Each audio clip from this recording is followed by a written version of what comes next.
was the Pope appealing for peace, or was he praying for peace? And the same applies to the carry moon bread. Yeah, that's a good question. So what do you have to say about that, guys?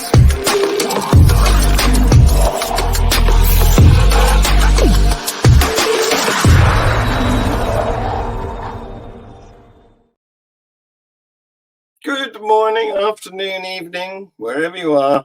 Welcome to the latest edition of Views on the News. And as usual, we have an international panel to join us. We have Guy from Manchester. Hello, Guy. Welcome. Cheers. Tom from Philadelphia, thereabouts. Hello, Tom. Welcome. We have Momus, who's our new boy today. He's from Eastern England, I'm going to say. We have David from New York area and Tersia from South Africa. And she's not to speak about the rugby. That's gone. That water has gone under the bridge. Okay. Okay, well, here's the first item of news for you to react to. The missing British teenager, Noya Sharabi, has now been discovered to have been murdered in the Hamas attack on the 7th of October. And the story behind this is that she was kidnapped along with her 13-year-old sister and mother. And the mother is a British national who grew up outside on the outskirts of Bristol. Then she moved to Israel as a volunteer in a kibbutz when she was 19 and eventually relocated to that country permanently. They're unfortunately believed to have been killed. So, what are you going to say about that? I don't know what can be said about that. To be honest, like, I can't even imagine what would have gone with her. It's not people. I think a lot of the people are not just understanding. It's not really about the death. It's what has happened in between. It's just so horrible to even imagine. Because the brutality at which they had been operating. I've heard like interviews of a father actually being thankful, like that his daughter was confirmed dead, knowing what they would be doing over there. They just, it's just so horrible to even imagine. And, this is what people are just not understanding, the brutality of it. That brutality has not just come about from anywhere. This is years and years and centuries of hatred. Yes. Up to a point where they have dehumanized the other person. Yeah. Yes. It's horrible when a father thinks that death is preferable for his daughter, isn't it? Yes, I mean, both sides have a just cause of one sort or another, and both sides feel themselves to be victims. So it's a really awful situation, and it keeps going on. It's been going on for a long time, and something basic needs to change for it to stop. And I can't see a way forward myself at the moment. It's very sad. The sad thing is, and Guy, I don't want to step on your toes here, is that, I think about responsibility and autonomy, and that there are Palestinian civilians who are suffering, who just want peace, just as there are Jewish civilians living in Israel who just want peace. And they are caught up in this ethno-religious violence that, depending on where you put your pin in it for your quote-unquote side, that is going to be your reality. And the reality is that if we just stood back a little bit, we'd see a very different view of the fact that we're on a very small planet, that we are all the same species. Yeah. And, love is the thing that conquers fear and hate and mistrust. And it's up to, I think, all of us, whether we're atheists or humanists or even religious people, is to not fall into this darkness, because it doesn't lead to anything good. We need to stay in the light, and we need to work for it. I would like to just come in here and perhaps from the angle as a teacher, and a teacher that works mostly with kids aged 12 to about 17, say that one of the aspects of the light that we have to shine is the light of knowledge.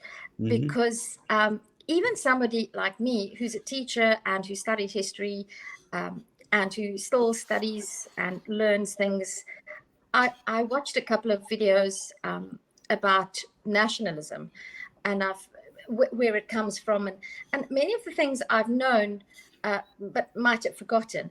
And it just struck me how, firstly, how new the idea of nationalism is relative to our species' existence on Earth, and secondly, the strong influence that religious belief had in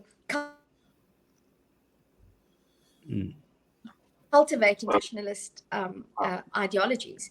And if we have that knowledge that these are ideas, and they're relatively new ideas that humans have thought up over maybe 500 years. I mean, the true idea of nationalism as we've known it for the past 300 years is really quite a new idea in terms of what nationalism as an ideology is. And that casts such a different perspective on how we operate in the world. And if more people have just that basic knowledge, I mean, I'm not talking about any sort of indoctrination. I'm just saying, if more people knew that nationalism was basically an idea that was strongly cultivated in the middle 1840s, early 1840s, by Germans who wanted to see a unified Germany, and sort of the French Revolution. That was where the idea of nationalism as we know it today really started. And I really think it's important that we impart this knowledge and just tell people, just read and learn, whether you're a humanist, an atheist, a Jew, or a Muslim. Just make sure that you have the historical facts that can be corroborated with evidence. And restrict your expression of nationalism to that of rugby. Absolutely. Can we welcome Esther? Hello, Esther. Hello, Esther. Well, thank you for coming back. Lovely to see you. Can you hear me? We can hear. Yes, we can. Lovely to see you. Thank you for coming. Okay, good. We've just been talking about the terrible goings on in Israel. Of course, it was pretty obvious, I should think, from what we were saying. I now want to show you a video. This is of a rabbi who is expressing his views about Palestinians. Take a look at this.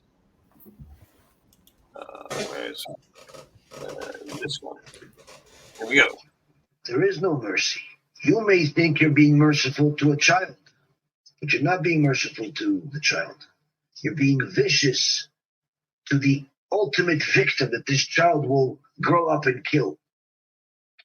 Because the ideology that child will grow up with is even worse than the ideology of his father. Hence the reason why the Torah in the book of Deuteronomy, chapter 20, verse 16, says, rules of war, lo techaye kol neshama, do not allow anyone to remain alive. Nothing. No mercy. Furthermore, the book of Deuteronomy, chapter 25, verse 19, Machoret zecher Amalek, completely erase any memory of Amalek, which means men, women, and children, the Torah says, do not have the right to exist.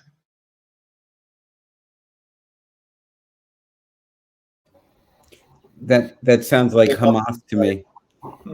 Yeah, I would like to add context to it though, like, because his views in Judaism are very, very fringe, while Hamas's views in Islam are very, very mainstream. So this is something that people have to understand, because his views have been sort of like, mellowed down over the years and years and years, where Hamas's views are actually the actual Islamic views. So a lot of people I hear say, oh, but that's not all Muslims.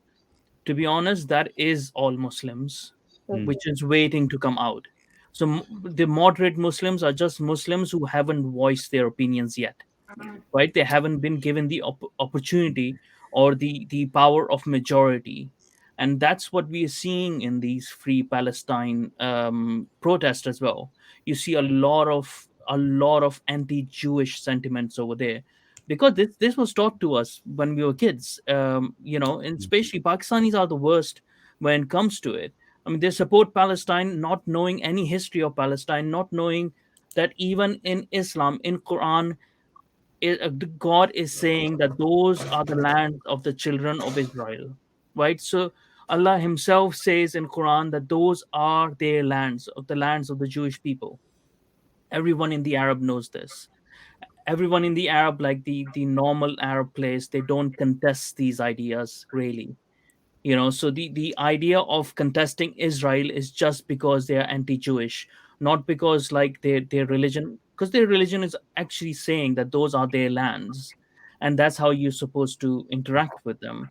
Even when I was like, I think so 15, 16, when I was a Muslim still, you could see that the only way that the peace would happen in that area is if there was no Palestine, if there was only Israel, and then we could, all the other Arab states could actually interact with Israel with the security that there's no terrorist activities that can, destabilize peace here or there.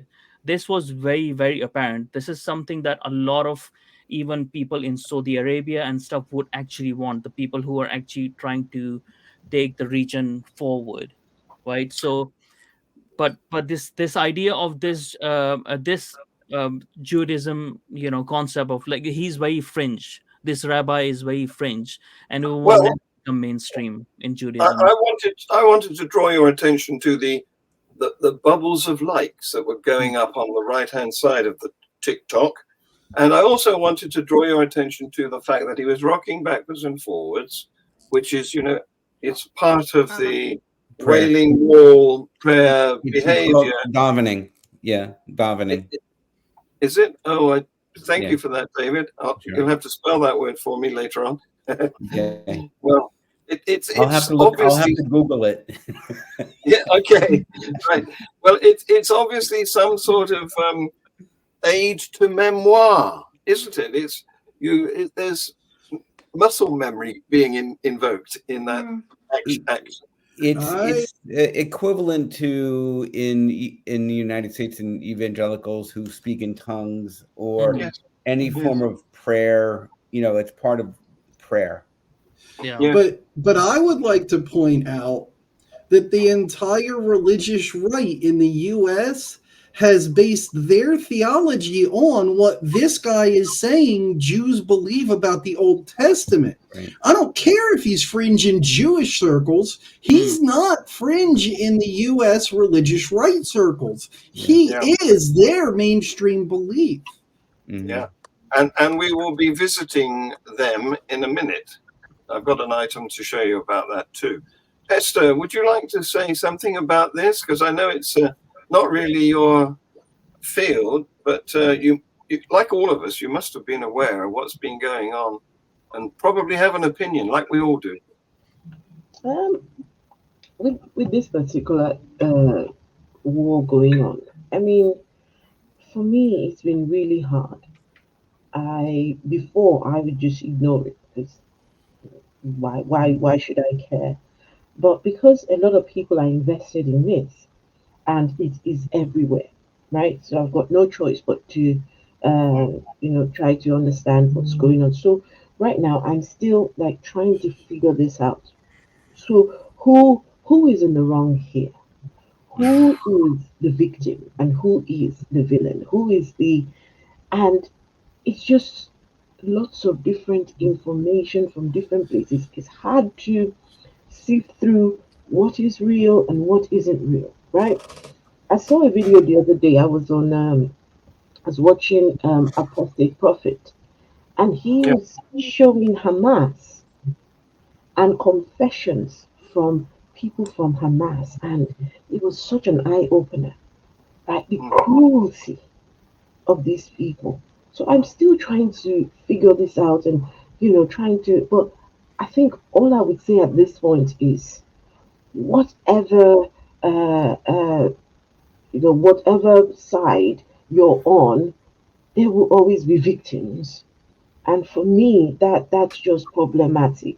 I Mhm. hate war. I hate people. I wish people could just try and figure out differences without having to, bomb each other and to, Yeah. do the things they do. It's just frightening and scary for me. Yeah, yeah, absolutely, and for all of us. Momus, I haven't got a clip on this, but I can read you a news item. In fact, it's one that you read for the show that went out yesterday. And this is not far from where you're based, because it's at the Red Bridge Islamic Centre, Essex, Shame where of our county. yeah, The where shame of our county. yes, yes, where the preacher, I'm not sure whether he's a mullah or an imam or what, Imam, but he was preaching from the Quran, and he was like they do, when they've got a pulpit in the congregation, yeah. they try to link together the old doctrine with today's events, don't they? And he was doing that because it's in the news. He was linking the Quran's lessons about the Prophet killing Jews Hmm. 1600 years ago, and he was saying that what he ended up his sermon with a prayer for victory over the cursed Jews and infidels. He said, "Scatter them and rip their groups apart and destroy their houses and homes, bring them down and punish them like you do criminals. Make Muslims get their victory over the usurping Jews." I'm not going to play the video because Yeah, those are the mildest thing that you would hear them say. So it was in Arabic anyway. We wouldn't be able to yeah. understand it. The So I mean, this is when I was talking about a while back about the dangers of Islam, that we really need to recognize this. This is not Islamist. This is not extremist. This Imam is actually not an extremist Imam. This Imam is probably he's just reading from Quran. So the yes, concept within Islam, in Christianity and in Judaism, the concept had seeped in a long time ago about differing between metaphorical truths and factual truths, which allowed people to interpret different religious ideologies and separate the more aggressive ones out. At times when fringe ideologies have come in, they have, like, taken, like that Jewish person, like that rabbi, they would take still from the source and try to do that. But the mainstream has become like diluted with less of that happening. In Islam, there is no concept of metaphorical truths. Everything that is written in Quran is from the word of God, and everything you have to do. So if the in Quran, God says himself, do not befriend Christians and Jews, because they befriend each other, and never trust them, right? So if God is saying that, then that's it. They other countries can come in and pretend to do that, but ultimately that's what he says, and that's what everyone has to believe in, right? So well, I've been a liberal all my life, and I know most members of this panel have leanings in that direction. But you are a harbinger of doom for us, Momus, because you're coming from the Muslim background, and so you know what's going on in their heads better than any of us, and the you the best you have more right wing solutions for this problem, don't you? I would say yes, because the thing is, I don't see it as a right wing or left wing. Problems present themselves, and you have to find the best solutions wherever they come from, right? So the best thing to understand Islam, or to understand the world outside West, is that there is no idea of liberalism outside the West. So we Right. have to stop thinking about the solutions like we think about solutions for ourselves, because they only work on us and other people who accept those categories, right? So for them, the idea of a of a civil liberty is not even in the calculation. It doesn't come in. It doesn't matter, right? So that's why Hamas can do those things and justify those things and put their own people in danger, because the ends justify the means for them. So it doesn't matter for them, right? Yeah. So I must say that since October the 7th, I have become much more aware of the entrenched attitudes of both sides in this conflict, and I don't like it.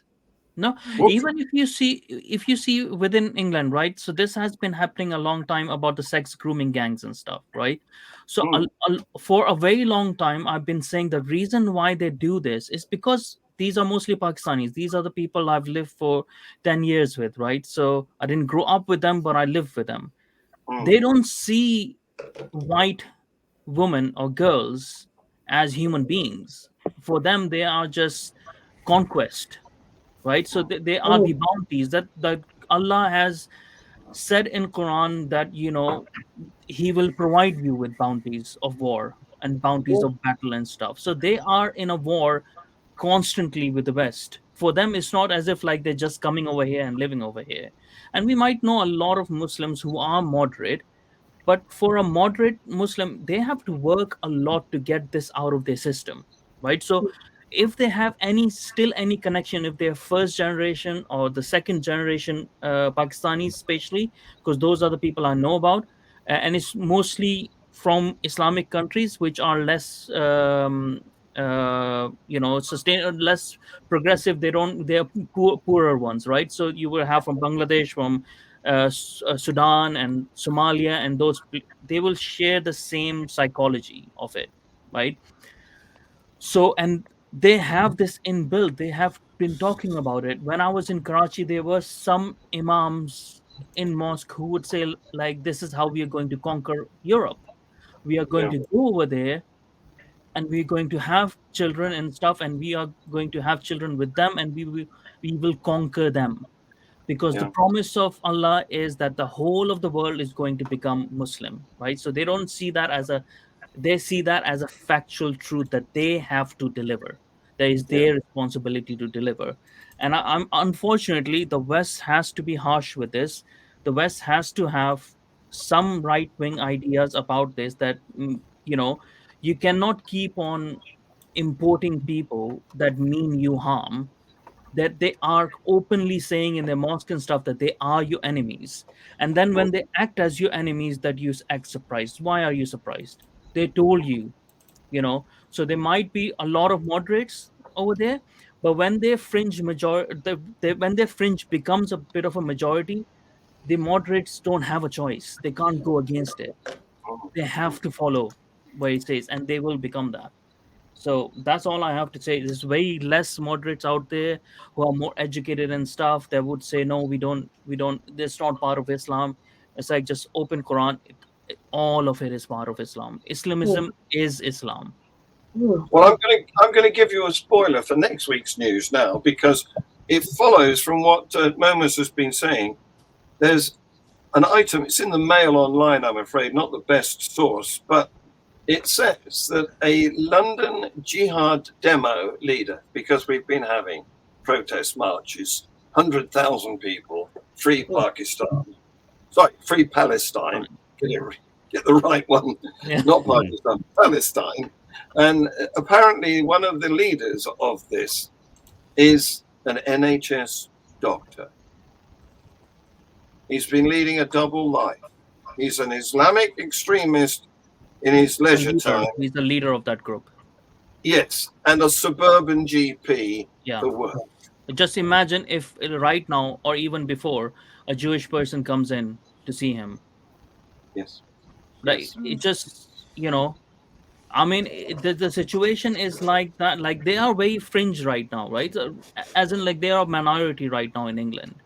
But even I, as an ex-Muslim, feel like if our authorities and if our government are not actually going to act conservative in this manner and start deporting people who mean us harm, then maybe as an ex-Muslim, this is not the right place for me, because the laws already in England does not allow me to protect myself. I'm not in America. I cannot own a gun. I cannot defend myself. Even if a burglar comes in and I hit him, I will be in trouble. Like, that's how the laws have made us weak anyways. So now you taking that away from me, and then there's a set of people who are a death cult who don't care the crimes they commit. How are we gonna, like, I've seen Yeah. people in those pro-Palestine protests when they have been jumping on the statues and stuff, and the police officers are just standing over there and telling them, oh, that's against the law, you should come down. It's like, are you, like, Mm. what's in your head? Are they gonna listen to that? Mm. you know So, it's just, Momus, I don't think you were able to get to our Midland show that we put on. I'm putting my president of Atheism UK hat on. yeah. We staged this show in the Midlands, and Guy was there, and so was Esther. And there was a very powerful presentation by Mariam Namazi, which Yeah. is now video available on the AUK channel. So I don't know whether you've seen that, but I'd like to recommend you have. Yeah, I'd like to recommend everyone to look at that. Go to Atheism UK on YouTube. Take a look at the presentation by Mariam Namazi. Right. Well, we haven't quite finished with Muslim items yet, I'm afraid, because you may remember that last week there was a teenage girl who was dragged. She boarded a train, a metro in Tehran, and wasn't wearing her hijab or wasn't wearing it properly. And so the morality police dragged her off the train. The accusation is that she was assaulted. Anyway, subsequent to that, she's now declared to be brain dead. And I think actually, since that item of news went out at the end of last week, she has actually died. Yeah. Yes. And many Iranians have drawn parallels with the case of Mahsa Amini. So Armita Geravand is a second Mahsa Amini, the one, of course, which started the riots in Iran just over a year ago. So that's still rumbling on. It's not just Israel, it's still Iran as well. Who are cousins to Malala Yousaf, right? I mean, this is Yeah. something that goes on. Her only crime was being on a bus, wanting an education. Going to school, yes, Right. yes. So, something that I'd like to just speak to what Momus has been saying. And as somebody who considers myself liberal and probably left-leaning, I think we need to heed somebody like Sam Harris, who has for some years been saying that the general philosophical climate that we're living in at the moment makes it almost impossible for us to have the luxury of not being an outspoken proponent of rational thought. And that means when one is rational, one sometimes has to call a spade, because a spade is a spade. And it might not be nice, and it might sort of feels like an assault on one's left-leaning liberal proclivities. But I think one should have the wherewithal to be able to recognize that spades are spades. And that brings me to what Momus has said. One doesn't have to be Islamophobic or hate all Muslims, but one has to acknowledge the facts on the ground. And this case of this girl on the train speaks to exactly that. I mean, and the thing as well is, like, we need to have moral convictions to call the right and to call the wrong, like in these situations, because we have a player among us who does not want to play by our rules. And unless we force that player to play by, we can either force that player to play by our rules, or tell them, okay, you're not part of the game. Then you want to be like that, go be like that, that's your. But the problem, what happens is, it is because it goes against our Western liberal democracy to exclude someone because they don't agree with us. That's why we have an hesitancy over here. But we also have to realize, look, there's a reason for conservatism, right? So the idea of liberalism is that we push the thought as much as we can, and the idea of conservatism is that we hold when it has gone a bit too far. We say, no, okay, these are the things that we have changed, but we would like to hold them. The things that liberalism has brought us, the free speech and free thought and free expression, freedom for everyone to be how they are, that's the point where we have to actually conserve now. So we have to be conservative with those values. If we keep on saying like, no, no, they can do whatever they want to do, we're I, gonna All I right, agree all with right, this. all I right, think all right. I have a different take on conservative and liberal politics than most people do. But hear me out. Isaac Asimov was once asked, "What's the difference between writing science fiction and writing science fact?" And he said about 50 years. And I think the same exact thing is true between writing conservative politics and writing liberal politics. You roll back the clock 50 years, and the liberals were saying what the conservatives are saying today. You roll it back another 50 years, it happens again. Conservatives are just the people that are behind the curve on change, and you're not going to convince me otherwise. And I'm not saying anything bad about you, because when it comes to music, I'm the guy behind the curve on the change. Just be honest about it. Just be upfront about it. That's interesting. Thank you for that, Tom. So I'm concerned about goings on, and I'm particularly concerned because I know how fragile democracy is. I mean, 2 years ago, January, what was it, 21, America nearly became a dictatorship. And that threat hasn't gone away. Watch this. To the United States. I don't think a lot of good things are going to happen. And I will implement strong ideological screening of all immigrants. If you hate America, if you want to abolish Israel, if you don't like our religion, which a lot of them don't, if you sympathize with jihadists, then we don't want you in our country, and you are not getting in.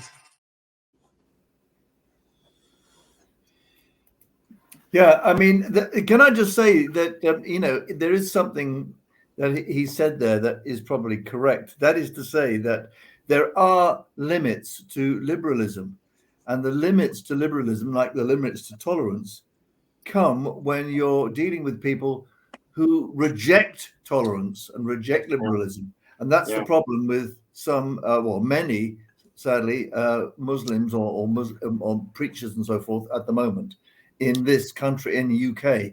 That is a problem. I think Momus is correct, and we have to grasp this. I personally wouldn't categorize it in conservative or liberal or other terms. I think it is essential and part of liberalism that there is a limit, and in pure self-preservation terms, if you like, conservation terms, we have to get to grips with this as an issue. And also, I think so. The problems of England are a bit different than the problems of America, in that sense that in America, it's not so much as the Muslims that are driving the extremism that much, because there are still states, which will hold to their values. There's still that fear that people can actually use the means of violence against people who are against them, right? In England, we don't have that. And in England, if you see, like, the extremism is mostly coming from the Muslims, because they have been emboldened for this long. And what happens is, when we allow everyone to be how they are, like the Muslims, the reformations that need to happen in Islam do not happen. Because if you see in all over Arab, the groups that we have allowed in England to exist, the Islamist groups, right? Their bankings and stuff that are being done in England, they are banned in the Arab states. These groups and their members are banned in the Arab states. They would not let them come in, because they have recognized that they are extremists and they do not want them here.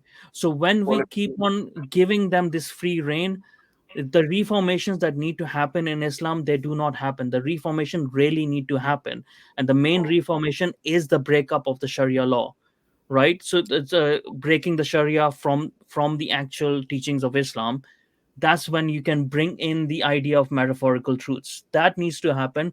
That was going to happen within the golden age, but it didn't last as long as it needed to for that to happen. Right. So Well, we have to be strict with I think so. We have to be strict. We have to, like I said before as well, we have to look up upon ourselves and say, well, these are our laws. You have to obey these laws. Like in England, you take an oath to the king, right? You take an oath of allegiance to the king, and the oath of allegiance is saying that you hold your complete loyalty to the king of England, right? So if you're not doing that, then you're not upholding your oath. Then you can get out. Then go to whom you give loyalty to. David, do you think we've got to get tougher? Oh, you're on mute. And I think I've said this on this program many times. I certainly said it in my classroom, is that democracy tends to eat itself. And the problems in England are certainly different than the United States. In the United States, the religious threat is equally evangelical, but it doesn't come from Islam. It comes from evangelical Christianity. Right now, we just went through this horrendous time where now the House of Representatives has a new Speaker of the House who's a deeply evangelical Christian, very quiet. You wouldn't know he is as violent and virulent as he is, unless, of course, he writes a legal brief, which he did, to overturn the last U.S. election for Donald Trump. And so the problems are there. In terms of cracking them down in a democratic, pluralistic society, I don't necessarily have the answer, but I do know that when you see it, you have to react to it. And that's what we're doing in the United States. And we're doing that through the voting process, hopefully. And we'll continue to do that because if everyone has the equal right to representation, that will be, we are still in the United States a nation of laws. There are, 93 four felony convictions and 93 different laws that Donald Trump is on trial for right now, even though he was the most powerful person on the planet, right? So,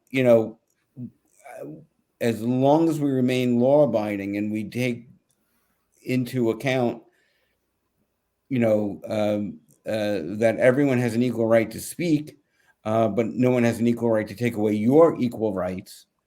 That's where the rubber meets the road. That's the train that keeps the West together, is the laws. Right.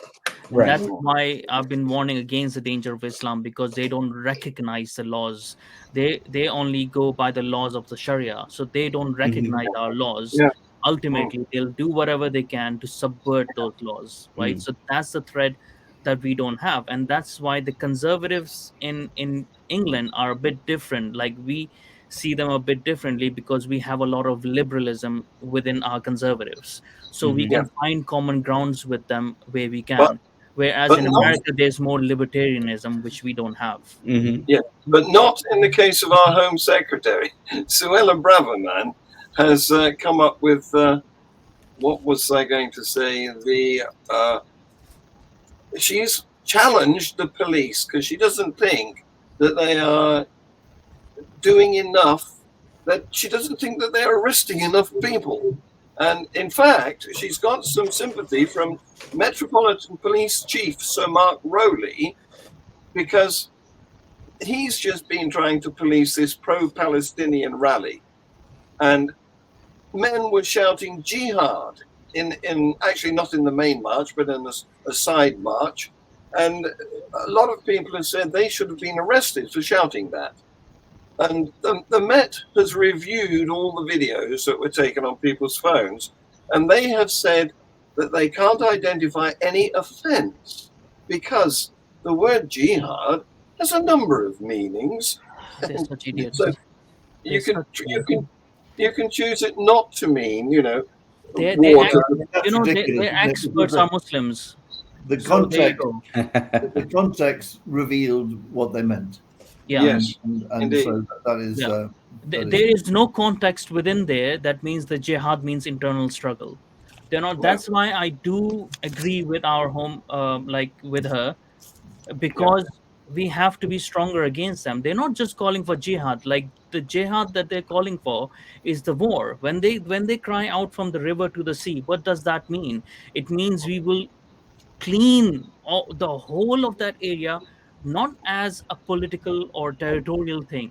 We will clean that of Jews, right? They're calling, they're just screaming for the death of Jews, right? Mm. So it's not like, and the metropolitan police is saying, oh, we didn't see any offense. You didn't see any offense because the experts that you have that are advising you are Muslims, just like we have these Muslim leaders who are in NHS and stuff like that. And we have found even more the experts that we have, the person who are advising people, the mayor and stuff, they all are Muslims. So what are you expecting? To They're give going him to his due, I'll go on with what Sir Mark Rowley said. He said the police were ruthless in tackling anybody who puts their foot over the legal line. Our job is to enforce that line. Parliament's job is to draw that line. Maybe some of the lines aren't in the right place. they have Downing to get their Street, head together, both of them, to be honest. Downing Street came back with, we've got no plans to give the police more powers at the moment.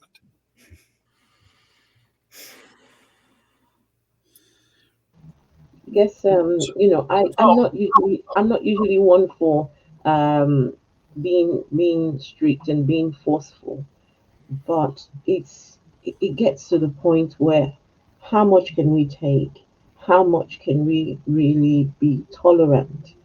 With this, accepting, people's right to be religious. At what cost is that to us who just want to live, life as, free from any oppression, free from any, uh, of these issues? So, at what cost is it to us? I Yeah. think we need to start reconsidering a lot of things and not to be ignorant of the great plan, especially like Islam, right? I was watching a video the other day of a very popular Islamic imam was saying that the goal of Islam, right, is to take over, right? Yeah. And then when they come into your land, if you're not willing to be part of them, then you have to pay. You have to pay for protection, right? And Yeah. even when you pay for protection, you pay your jizya, you still have to live under some certain rules. Yeah. You still can't do, and I'm thinking, if we let this happen, this is going to be scary. Mm. And I would just like to say that, Esther, you and I are the only two women on the panel. Yes. We will have the hardest time. I mean, can you imagine a world where you're not allowed to go to the shops unless your son accompanies you, which is the extreme form. But as Momus has said, that's what Sharia law wants. They don't have to. They don't have to implement this law, right? In most of the Muslim countries, people do it themselves.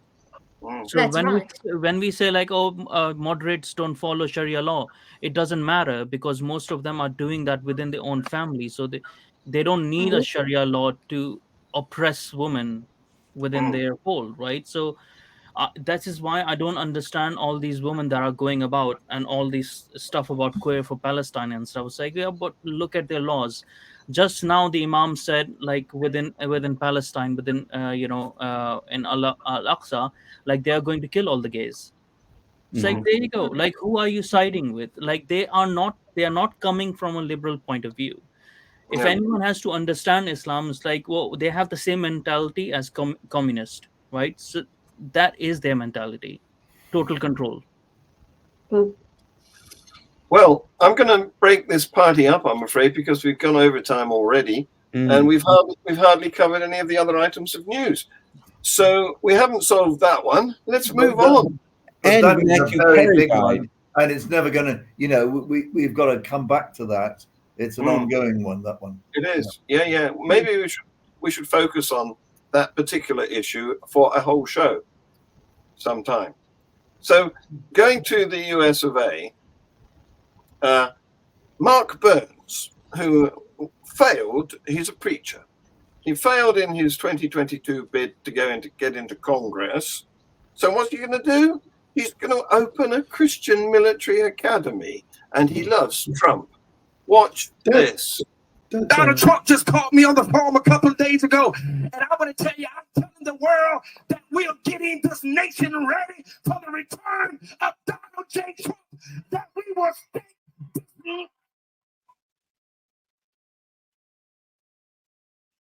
Somebody say it.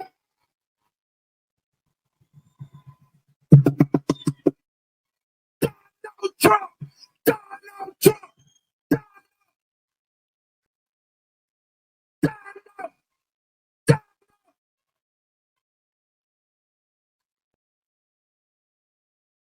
I told the president, he'll be back, yes. I told the president, you don't have to worry about a thing because you got the church backing you up, y'all. The believers are backing you up, God help me. The body of Christ is backing you up, and it's not coming from the mainstream church. Donald Trump is ready to come back, but he needs to make sure that he got warriors ready to stand with him. We don't care about those indictments. We don't care about those arrests. We can take those to the gates of hell. Are you ready to take this nation back? Are you ready for the greatest president in our lifetime to come back? If you're ready, Zion. God bless you, Florida. I'm Pastor Burns. God bless you. And I got one thing to say. We're just about to launch in 2024 a brand new Christian military academy called Burns Christian Military Academy to save our children from the evil public school system. I just have one very important question for that pastor. When you're talking to Donald Trump on the phone, how annoying is it that you can't play it back at 1.5 speed? Well, we don't have our GP on the panel tonight, John, who sometimes joins us. So I'm going to diagnose him heading for a heart attack. Okay. It's the problem of just having two parties, isn't it? Like it pits you against each other, That's makes right. you more and more extremes. There's not additional voices. There's too many libertarians within that party as well. And then on the other side, like, you have the choice of Democrats, and you have to accept everything of theirs as well because you don't want this. It's not much choice, It's it's just one crazy against another crazy. It just doesn't work. The I'm problem is reminded of that photograph in Donald Trump's presidency, where all these evangelicals were standing around him and had their hands on him and were praying for him for the election and everything. So I'd have to ask, where was God? Yeah, good point. I have to say that. What did Jesus go to another part of the universe? Is that why Donald Trump lost, or was there a free and fair election and this guy lost because he's a motherfucker? No, it's sorry. I just gotta say something quick. The real problem is that the American public has bought into this nonsense that you got to vote for somebody from one of the two parties. Yeah. I've been advocating for decades. If they are now or ever have been affiliated with either major party, don't vote for them. If everybody just listened to me, both parties would be out of there in one election cycle. We'd be done with it. Tom for president. No! You elect me president and I'm sitting in the White House and live streaming myself playing Call of Duty for 4 years while you pay me $250,000 a year. That's what's going to happen. You elect me president. But that's better than Donald Trump. I do agree. I agree with Thomas, and it's like, because then you don't look at policies. When you're just voting for Republicans and Democrats, you're not concentrating on the policies, right? Mhm. So, and you can't even, like, you can't appreciate like some of the policies. I'm looking from outside, so I can say like, okay, some of the policies within Republicans I agree with, some of the Democrat ones I agree with, but I don't have a stake in the game. You're missing the point. You're missing the It's point. almost like Our rugby. government should be a representation of our populace. Exactly. If 5% of our populace are extreme right-wing radical nutcases, 5% of our government should be extreme right-wing radical nutcases. Yeah. And the same is true on the other end of the spectrum. So, because everybody deserves representation. We've been telling you that for 200 years. Now get it through your head. Yeah, and that's exactly what happened to Democrats, because they have far right element, they have fringe element, but they make the whole, Democrats. Well, and that's the problem with the two-party system is that the party that encompasses the extreme right has such a small margin that the whole party has to vote with them. Yeah. I'm sorry, guys. You can't. It's not a pick and mix. You've got to take the package. See? And as for where God was, well, I'm not sure where God was, but I can tell you where his blood was. This is in Nigeria, where you can buy a bottle of Jesus's blood. Oh, it's not that. It's not that picture. Can I make mixed drinks with it? They're available on Amazon. Wrong picture. I've shown you the wrong picture. I'm sorry. It's a plastic bottle of red liquid, and it costs 500,000 Niara, which is £523. Do you want to buy that? A bit expensive, yeah. I'll crowdsource for it. I mean, the Reformation was about abolishing that. Mm-hmm. No, it's not that one either. I've uploaded the wrong picture. the Christians had a Reformation against that kind of stuff. Yeah. So it's interesting to see it coming back in Nigeria. Well, Finally. maybe I just want to say in South Africa we have had a thing a number of years back where a pastor sold made his parishioners drink brake fluid. Maybe he thought that was Christ's blood. Yeah, there was some sort of miracle. It was. Yeah, but Tersia, you would buy the blood of a rugby player, wouldn't you, if they were sold? Does it depend on the player? Yeah. I'm happy with Bottle it up for you. Thank you. Only the best quality brake fluid. Don't forget, on Sunday, Catholics drink the blood of Christ and eat his body. Every Sunday, right? Good point, David. Tastes like bacon. Not just Catholics. Generally. Yeah. And thanks to transubstantiation, it really is his blood and body. Yeah. All right. So which is weirder, transubstantiation or consubstantiation? It beats me. It's the only. I'm going to drag you away from this with a moment of lightheartedness. Take a look. Our favourite, Greg Locke. Take a look at this. Of course, we've been lied to by the government. Okay, I get that. Of course, you can fake pictures. I get that. Do I believe we went to the moon? No. And you ought to sue your brain for non-support if you do believe we went to the moon. Nobody ever went to the moon. That's the dumbest thing I've ever heard. 50 years and we ain't been back. More technology in your hand that they had to send a rocket up 50 years ago. Of course, we've never been to the moon, okay? Him and all these Twitter people, okay, we've never been to the moon. So go ahead and clip it and give me a Newsweek this week, whatever. Shut up. So you missed the good part. You missed the good part. You missed the part that he went to it with George Takei over when George Takei said Snowflake says what? I just have a question, and I don't expect an answer, but I've always been vehemently against people saying that religious people are mentally ill. I always find that extremely. In fact, I've told people don't say that. But if I look at that pastor, who's beginning the Christian Military Academy, and if I look at the style of Greg Locke, now I'm a teacher and I can go quite crazy when I start teaching, in the sense of performing. I can really perform and I can really put it out there. But these guys, these people are Bonkers. That's the word. Bonkers. On that note. Well, hey, Moma. There is a continuum between mental illness and religious fanaticism. Yeah, I mean, you can see it on the other spectrum as well, right? So what we are getting from the extreme woke ideologies these days, when we can't even determine what is a man and a woman, and then you got to say, like, you know, once you're captured by whatever ideology it is, then you just lose your own idea of what reality is, because it just replaces reality for you.